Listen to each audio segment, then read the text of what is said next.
Hey, how's it going, everyone? Just back again with another lesson on Ezekiel 9. And so I just want to do this one because it's relevant to the mark of the beast, and then just to contrast God's left and right hand side. And so this is an eye-opening thing for me too. I'm like most people who have, been a part of or affiliated with the 501c3 church. And then we're reading the Bible now with new eyes, fresh eyes, and taking it literally, when it's appropriate, and then treating the Bible now as a historical document, and then a prophetic book, and it makes a lot of very, very bold predictions, and then they're all coming true. I don't know what else to say. It's just obvious. And so it's amazing and scary at the same time. And then, we read about an incident in Ezekiel 9 that is mirrors, or has some amount of symmetry to, the end times mark of the beast. And then I'll point that out, how God's left-hand side, which is run by Satan, the spiritual entity Satan, is constantly mimicking what God does on his right-hand side, and then, but in a non-spiritual way.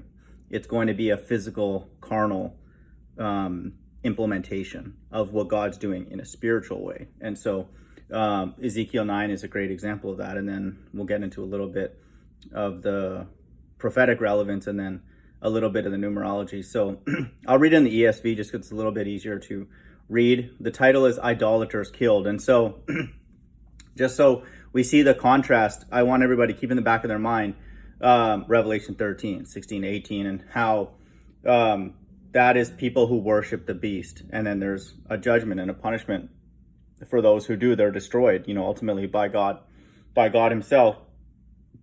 And so keep that in mind. The parallels are incredible, and then just God operates very similarly on his left and his right hand side again, but his left hand side are going to be all about money and physical and carnality and pleasure, and the right hand side operate in a spiritual way, and that kind of thing with Christ at the head.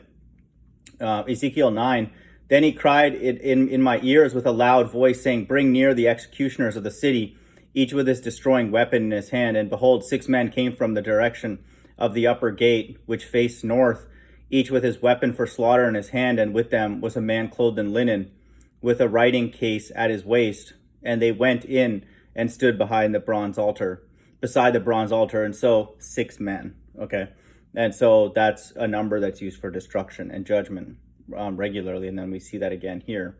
When I'm reading Ezekiel 9, I twist the 9, and that's a 6. So my eye will immediately want to read the 6th verse just to see what's happening. And then it's not a surprise what we see there.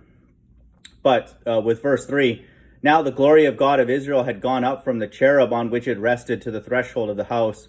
And he called to the man clothed in linen who had the writing case at his waist.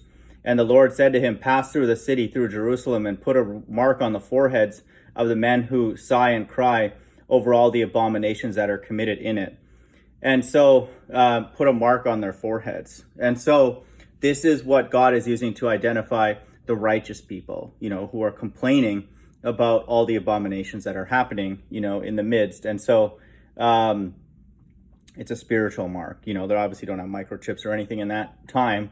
And so, that's, again, parallel, and has some similarities to the end times, but in the end times, we see that mark is physical, and then people know what I teach that it is and what it is. And so that's verse 4. And then verse 5, and to strike and to the others, he said in my hearing, pass through the city after him and strike. Your eye shall not spare, and you shall show no pity. Okay. So he's saying everybody who doesn't have the mark, just destroy them, all of them. And then verse 6. And so this is the part that we see the judgment. So Ezekiel 9, you twist it, you get a 6, and then 6, 6. And then here's verse 6. Kill old men outright, young men and maidens, little children and women, but touch no one on whom is the mark, and begin at my sanctuary. So they began with the elders who are before the house. Then he said to them, defile the house and fill the courts with the slain. Go out. So they went out and struck in the city And while they were striking, as I was left alone, I fell upon my face and cried, Ah, Lord God, will you destroy all the remnant of Israel in the outpouring of your wrath on Jerusalem?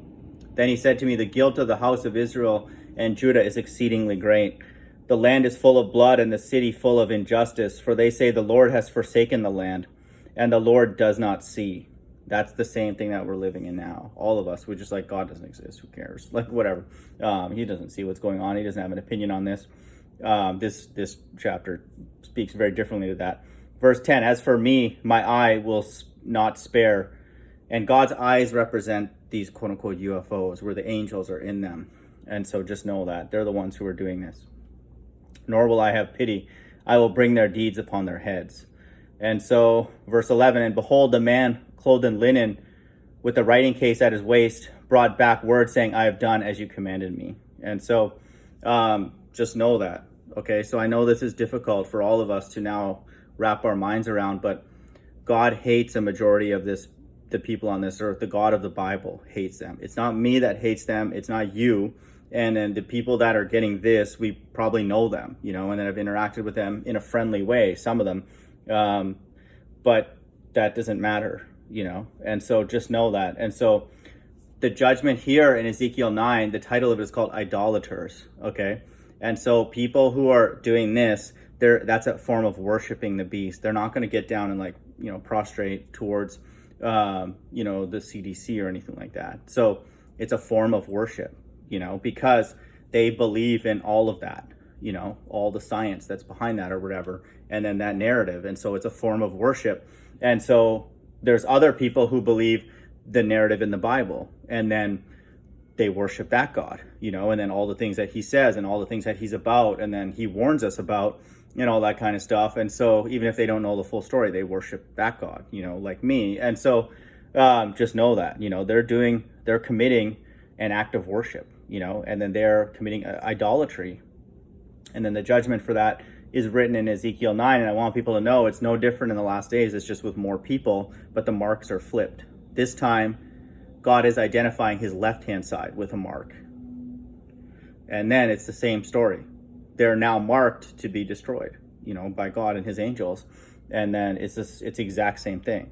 And so just so people understand, God's left-hand side essentially mimic everything God's right-hand side have done or do, but with physical things, because that's all they have. They're not spiritual. They lack the spirit, God's spirit. That's why their number is 6 and not 7, which is a complete number.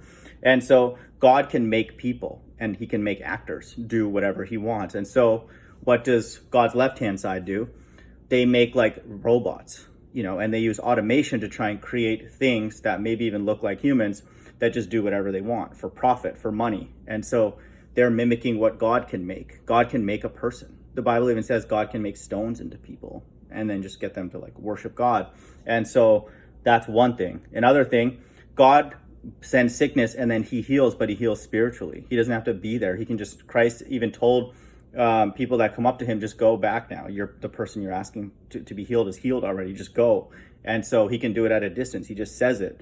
And so this system, which isn't, we're in hell, God's left-hand side, they'll put diseases out there and then they'll try and heal it. They're trying to mimic what God can do, but with physicality, and all that. And this was a spiritual mark in Ezekiel, and now they're using a physical mark because they copy in God's right-hand side. And then mind control is the same thing. God is a mind controller. He controls all of our minds. And then this system, it does the same thing, except MK Ultra or whatever. And so they'll do whatever they can using psychological experiments and all that kind of stuff. And then so they're trying to emulate what God can do, but God does it spiritually. And so just know that, and then the left-hand side try and manipulate each other, and hopefully not us, certainly not at this point. The Bible says, come out of her, my people, for that very reason. God's left-hand side are just conducting experiments on one another. And it's just funny at this point. I just posted a video of them using bees or whatever to detect, the coronavirus. Are you kidding me? And so they're now getting animals in on it. They won't even let the bees just, fly about and just do their own thing. And so it's just, they're God's left-hand side are just completely mental, they're just completely insane. And so Only people that do those kind of things, quote unquote scientists, that's a form of worship. They worship the beast because that's an idea that only the beast would come up with. God would never, employ bees to go and it's not funny. I feel bad for the bees, honestly. I had one, kind of like around my collar this last couple of days golfing, and I felt bad for him and his people, like the bee community or whatever. I was like, man, I feel bad for you guys after I just mirrored that video. I hope things get better for you guys too. They're sitting in these little test tubes and trying to smell the corona, or I don't know what the hell they're doing. And it's just only a mad scientist would think of stuff like that. Only a beast, would think of stupid things like that. And so all of those people that are looking at that and awe and amazement, oh, that's amazing, you got bees to do that. That's a form of worship, okay? No one's gonna get down and worship an image or a statue of the Antichrist in Israel and everybody bows down to it. Are you kidding me? And so that's not what's gonna happen, and that's not anywhere in the Bible in the last days, for anything like that to occur. All of that is an act of worship, for them. And then that's idolatry if it's not the God of the Bible. And then that was the judgment in Ezekiel 9. And so it's no different in the last days. And so I know this is scary for people or whatever, but kill old men outright, young men and maidens, little children and women, everybody. Okay? And it says here, don't have pity on them. Your eye shall not spare, and you shall show no pity. So God's saying, just do it, because that's a judgment, and then God has identified, in this case, his right-hand side. And in the last days, he's identifying his left-hand side. And so he's done with them now, and then body and soul are going to be destroyed. And it's going to be a majority of this earth. I want people to know that, and don't worry about it, and just, we can only make sure that we're these people here that are sighing and crying for the abominations that are committed in it, and then first off, always our own, always, or else the God of the Bible is just going to laugh at you. And all of us be like, well, you're part of them then. Okay. So that's always the first step to get anything from the God of the Bible. And then, all the abominations, you can't even stop listing them. I mirror 4,000 videos a day of just nonsense. And so, I just pick the ones that are insane, and somewhat funny, and that kind of thing. But it's nonstop, and so it's not hard. But, just know, I just want to go through Ezekiel 9 to, show the parallelism with the mark of the beast. Hope everyone's doing well. Bye.